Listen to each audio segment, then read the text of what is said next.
The New Testament in a year, with Psalms and Proverbs. Day 75, Matthew 26, verses 6 to 30.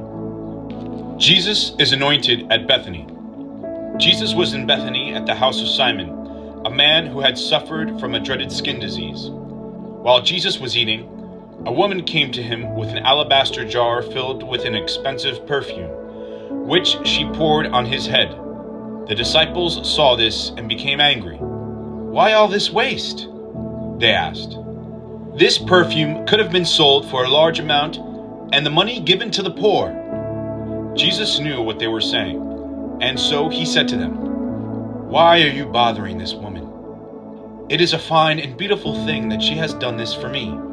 You will always have poor people with you, but you will not always have me.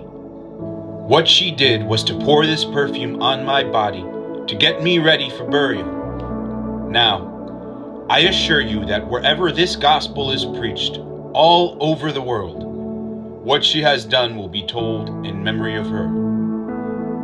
Judas agrees to betray Jesus. Then one of the 12 disciples, the one named Judas Iscariot, went to the chief priests and asked, "What will you give me if I betray Jesus to you?" They counted out 30 silver coins and gave them to him. From then on, Judas was looking for a good chance to hand Jesus over to them. Jesus eats the Passover meal with his disciples. On the first day of the festival of unleavened bread, the disciples came to Jesus and asked him, "Where do you want us to get the Passover meal ready for you?" "Go to a certain man in the city," he said to them, "and tell him, 'The teacher says, my hour has come.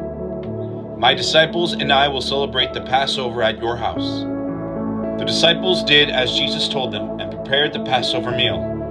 When it was evening, Jesus and the 12 disciples sat down to eat. During the meal, Jesus said, "I tell you, one of you will betray me."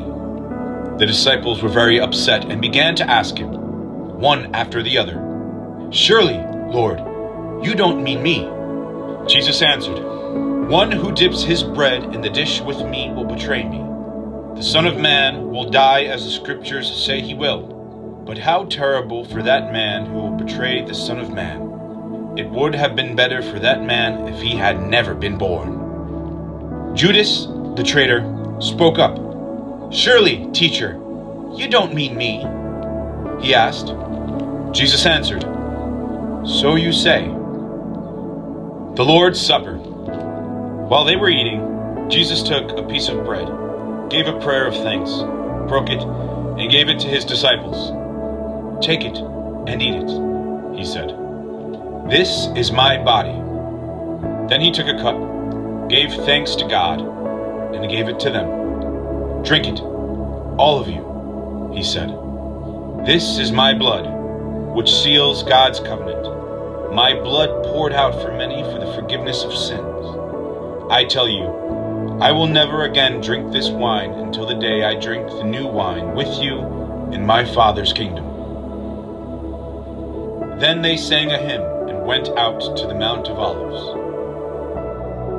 Psalm 44, a prayer for protection. With our own ears we have heard it, O God.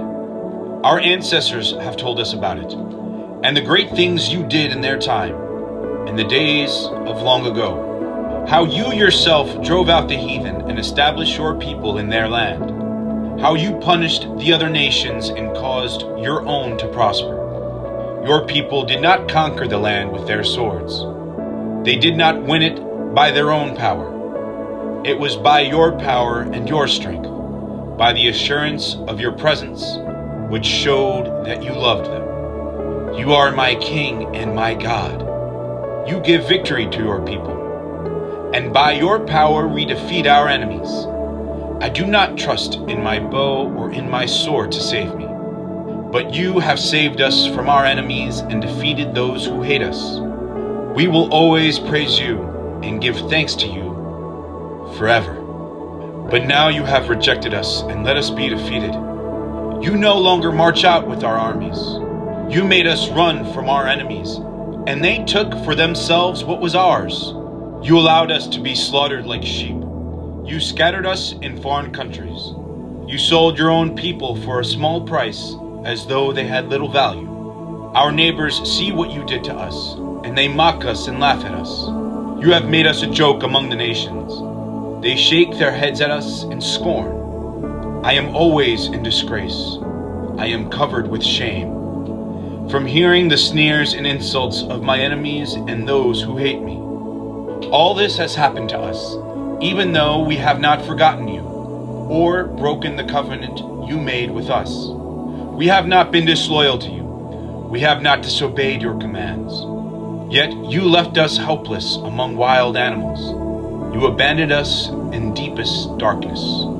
If we had stopped worshiping our God and prayed to a foreign god, you would surely have discovered it, because you know our secret thoughts.